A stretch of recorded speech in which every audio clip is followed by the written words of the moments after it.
రవికాంత్ గారు నమస్తే అండి. నమస్తే. ఎలా ఉన్నారు సార్? అంతా ఫైన్. ఎప్పుడు అలానే ఉంటారు సార్? ఎలా అలా how do you maintain that? అట్లా ఏం లేదండి, దానికి మెయింటైన్ చేయడానికి డిసిప్లిన్. మనకి మార్నింగ్ 8 కల్లా నాది సర్జరీ స్టార్ట్ అయిపోతాయి, 10-11 కల్లా ఓపీ స్టార్ట్ అవుతుంది. ఇంకా డైలీ రొటీన్ అదే. ఈవినింగ్ 5:30-6 వరకు వర్క్ జరుగుతుంది. ఇంకా ఆ తర్వాత 1 గంట 2 గంటలు జిమ్ చేసి మళ్ళీ రొటీన్ అదే ఎవ్రీడే. బేసికల్ గా సిల్వర్ స్క్రీన్ మీద నాగార్జున గారు మారరు, ఇక్కడ బయట మీరు మారరు, ఎప్పుడు అలానే ఉంటారు, ఎప్పుడు చూసినా అలాగే ఉంటారు. మనం అందరికీ ట్రీట్ చేసే పేషెంట్సే ఒబీస్ పేషెంట్స్. వాళ్ళకి మనం ఇలా చేయండి అలా చేయండి అని చెప్పేటప్పుడు ముందు మనం హెల్తీగా లేమనుకోండి, we are not fit to preach them ఇలా చేయండి అలా చేయండి అని. ఫస్ట్ ఆఫ్ ఆల్ మన డిసిప్లిన్ మనం చూసుకుంటే వాళ్ళకి ఏదన్నా సలహా ఇవ్వచ్చు. Got it sir. సార్ యాక్చువల్గా ఎప్పుడూ నుంచో మిమ్మల్ని అడగాలనుకుంటున్నాను, బేరియాట్రిక్ సర్జన్గా మీరు చాలా సక్సెస్ఫుల్గా చాలా బాగా ప్రమోట్ చేశారు and people all know you that way. కాకపోతే యువర్ యాక్చువల్ క్వాలిఫికేషన్ బీయింగ్ మీరు ఒక గ్యాస్ట్రోఎంట్రాలజిస్ట్ అండ్ సర్జన్. ఎప్పుడైతే మీరు యూట్యూబ్లో వీడియోస్ వీటి గురించి కూడా మాట్లాడడం స్టార్ట్ చేశారో అప్పుడు మా అందరికీ అర్థమైంది, ఓహో యూ ఆల్సో ట్రీట్ దిస్ అన్నది. ఎలా అట్లాగా from gastroenterology to bariatrics, how did it all happen? యాక్చువల్గా అండి, ఎంబీబీఎస్ తర్వాత 3 years సర్జరీ అండి, అది పోస్ట్ గ్రాడ్యుయేషన్. దాని తర్వాత super speciality 3 years gastroenterology, surgical gastro అనమాట. అది నిమ్స్లో చేయటం జరిగింది. నేను ఎంబీబీఎస్ తర్వాత ఎంబీబీఎస్ వరంగల్ కాకతీయ మెడికల్ కాలేజ్లో చేశాను. తర్వాత ఎంఎస్ జనరల్ సర్జరీ వచ్చేసి సర్జరీ మెయిన్స్ అన్ని రకాల సర్జరీస్కి ట్రైనింగ్ ఉంటుంది, అది ఉస్మానియా మెడికల్ కాలేజ్ హైదరాబాద్లో చేశాను. సో నేను ప్రాక్టీస్ స్టార్ట్ చేసినప్పుడు నిమ్స్లో 2011లో నాది అయిపోయిన వెంటనే నెక్స్ట్ మంత్ ఇక్కడికి వచ్చి స్టార్ట్ చేశాను. ఎందుకంటే మా రిలేషన్, మా బ్రదర్ సిస్టర్ ఇటువైపు సెటిల్ అయినారు కదా, వాళ్ళు అందరం కలిసి ఉండొచ్చు అని ఇక్కడికి వచ్చాను. ఇక్కడికి వచ్చిన తర్వాత ఆల్రెడీ ఒక 10 మంది పైన గ్యాస్ట్రోఎంట్రాలజిస్టులు ఉన్నారు, సర్జన్స్ ఉన్నారు. సో ఒకప్పుడు, ఇప్పుడు నేను కొత్తగా వస్తే నా దగ్గరికి ఎవరినైనా పేషెంట్ నమ్మి ఎలా పంపిస్తారు?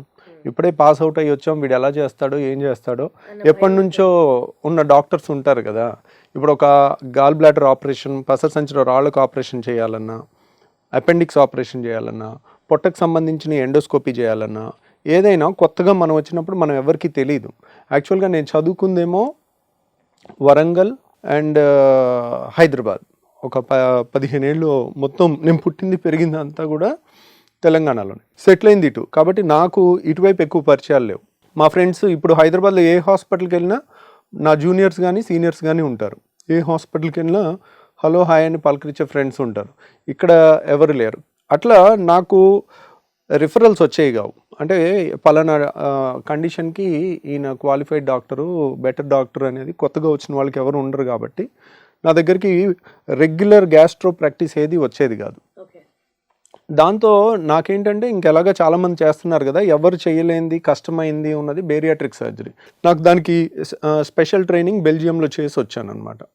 సో అందుకని నేను బేరియాట్రిక్ సర్జరీ ఆ కాలంలో ఎవ్వరు చేయట్లేదు.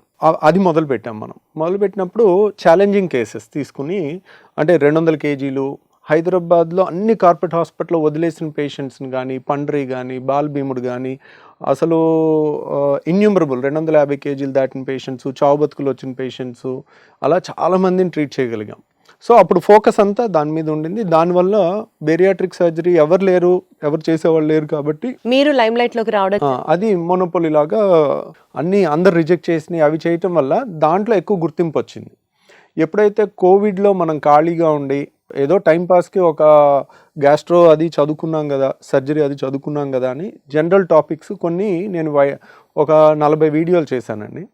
చేసిన తర్వాత అవి బాగా వైరల్ అయ్యి ఎక్కువ మంది, అంటే మనం ఇవన్నీ చేస్తున్నారు గ్యాస్ట్రోఎంట్రాలజిస్ట్, గ్యాస్ట్రో ప్రాక్టీస్ అని అందరికీ తెలవటం వల్ల ఒకళ్ళ నుంచి ఒకళ్ళు పేషెంట్స్ రావటం జరిగింది. ఇప్పుడు ఏంటంటే మనకి బేరియాట్రిక్ సగం ఉంటున్నారు. గ్యాస్ట్రో అనేది ఏంటంటే అదొక సముద్రం లాగా, చాలా రకాల కంప్లైంట్స్ ఉంటాయి.